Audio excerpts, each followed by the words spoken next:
আসসালামু আলাইকুম, welcome to BD study apps. Hello প্রিয় শিক্ষার্থী, তো তোমরা যারা এসএসসি বিএমটি একাদশ শ্রেণীতে রয়েছো, আজকে ভিডিওটি তাদের জন্য। তো আজকে আমরা কথা বলবো আর্থিক অবস্থার বিবরণীর আরও একটি অঙ্ক নিয়ে। তো প্রথম থেকে শেষ পর্যন্ত তোমাকে দেখতে হবে, তাহলে এই টাইপের অঙ্ক নিয়ে তোমাকে আর কোনো সমস্যায় পড়তে হবে না। তো প্রথম থেকে শেষ পর্যন্ত ভিডিওটি দেখার চেষ্টা করো। চলো শুরু করি আমাদের আজকের ভিডিওটি। ইমন ট্রেডার্সের 2018 সালের 31শে ডিসেম্বর, এটা 3 হলো কিন্তু এটা 31 হয়ে যাবে। হ্যাঁ, 31শে ডিসেম্বর তারিখে রয় মিলগুলো নিম্নরূপ। তো তোমরা যারা আমাদের এই গ্রুপটাতে এখনো অ্যাড হতে পারোনি, তো তোমরা চাইলে কিন্তু দ্রুত এখানে অ্যাড হতে পারো। তো এখানে যদি অ্যাড হতে চাও তাহলে কিন্তু তোমাকে অবশ্যই আমাদের সাজেশনটা নিতে হবে, কারণ এখানে কিন্তু 89 জন মেম্বার রয়েছে, সকলে কিন্তু আমাদের সাজেশন নিয়েছে। তো এই গ্রুপে অ্যাড হলে তোমার কী কী লাভ হবে সেটা একটু তোমাকে দেখিয়ে দিচ্ছি। তো একজন স্টুডেন্ট সারা বছর প্রাইভেট পড়ে যতটুকু শিখতে পারবে, তুমি আসলে ডাবল শিখতে পারবে এখান থেকে। দেখো এখান থেকে কত সুন্দরভাবে ইংলিশটা বোঝানো হয়েছে। এটা হচ্ছে তোমাদের গ্রামার আইটেম স্পেশাল ইউজ। হ্যাঁ, তারপরে দেখো তোমাদেরকে এখান থেকে মডিফায়ার শেখানো হয়েছে, তারপরে এখানে দেখো তোমাদেরকে ন্যারেশন শেখানো হয়েছে, অর্থাৎ ইংলিশের সকল পার্ট এখানে তোমাদেরকে এই যে এইগুলো, ঠিক আছে, গার্ব চার্ট খুব সুন্দরভাবে তোমাদের শেখানো হয়েছে। তোমরা একবার দেখলে এগুলো পারবা, ঠিক আছে।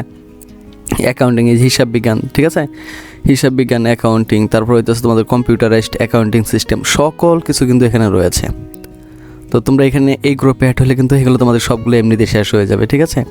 তো তোমরা যদি এই গ্রুপে অ্যাড হইতে পারো তাহলে তোমাদের হিসাব বিজ্ঞান বা তোমার হইতেছে ইংলিশ বা computerised accounting system, business English, এগুলো নিয়ে কোনো সমস্যায় পড়তে হবে না। তো তুমি এই গ্রুপে অ্যাড হতে চাইলে সরাসরি আমাদের সাথে কন্ট্যাক্ট করতে পারো।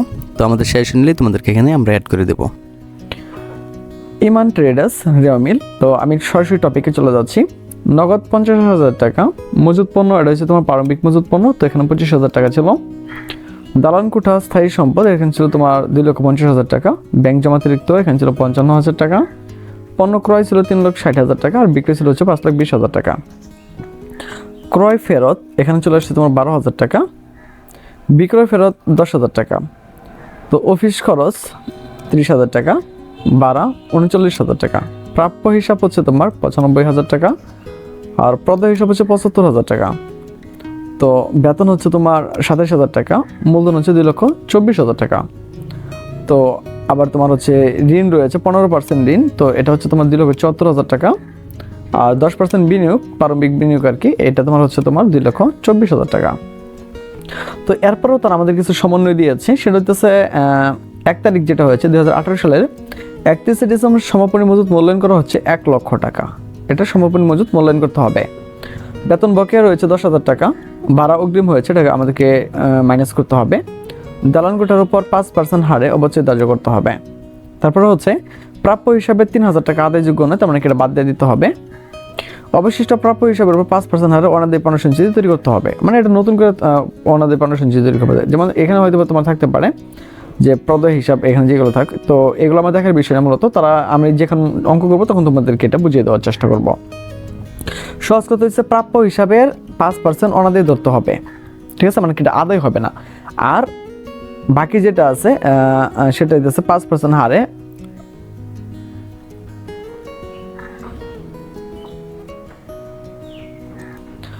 তো এর মধ্যে তোমার প্রাপ্য হিসাব। আমাদের ফেসবুক পেজ হচ্ছে যেটা বিডি স্টাডি অ্যাপস, এটা হচ্ছে আমাদের ফেসবুক পেজ। তুমি ফেসবুক পেজে এসেও আমাদের অনেক তথ্য এখান থেকে জানতে পারবা। আর আমাদের ফেসবুক গ্রুপের নাম হচ্ছে যেটা BD study apps by Abdullah. তবে 3,000 টাকা আদায়যোগ্য নয়, আর অবশিষ্ট যে প্রাপ্য হিসাব আছে এর উপর তোমাকে 5% অনাদায়ী পাওনা সঞ্চিতি ধরতে হবে।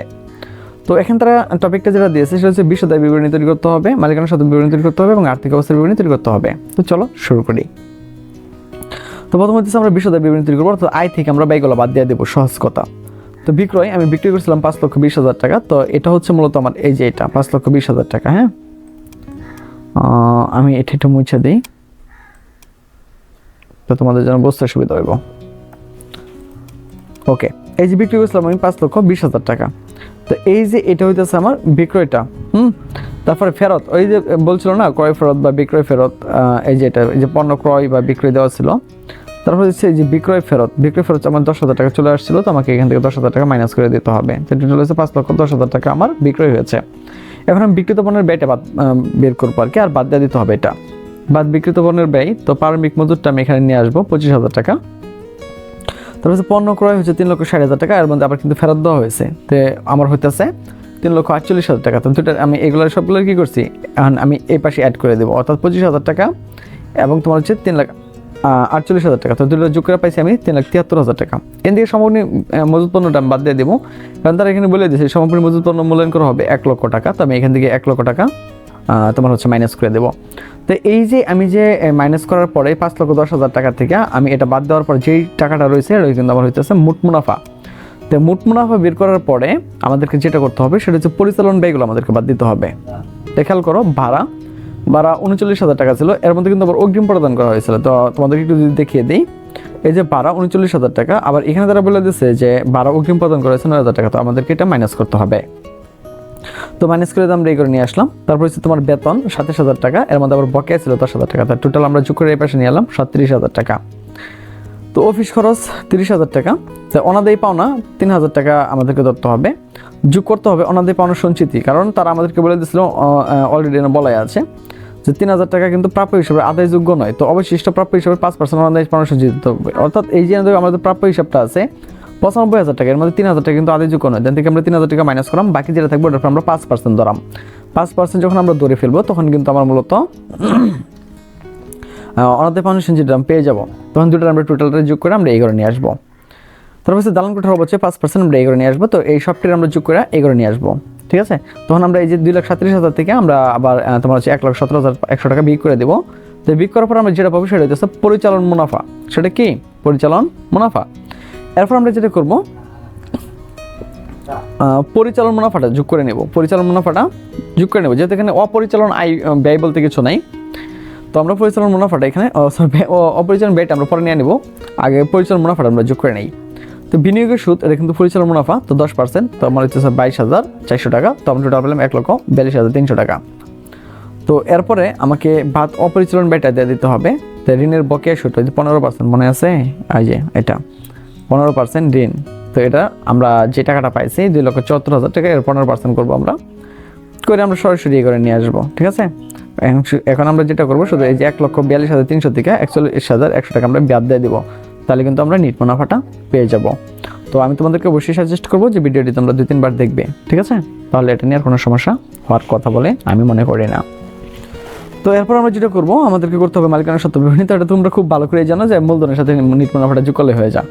তো এটার ভিতরে আমরা যদি একটু ভালো করে খেয়াল করি যে আমাদের যে এই অঙ্কটা আছে, এই অঙ্কটার ভিতরে কিন্তু উত্তোলন বলতে কোনো এন্ট্রি নাই। যে উত্তোলন থাকতো তে আমরা উত্তোলনটা বাদ দিয়ে দিতে হইতো, উত্তোলন বলে কোনো গণ নাই। এই জন্য শুধু আমরা কী করছি, মূলধনের সাথে নিট মুনাফাটা যোগ করে দিচ্ছি। মূলধনের সাথে নিট মুনাফাটা যোগ করে দিলে মালিকানা সত্ত্ব বের হয়ে যাবে।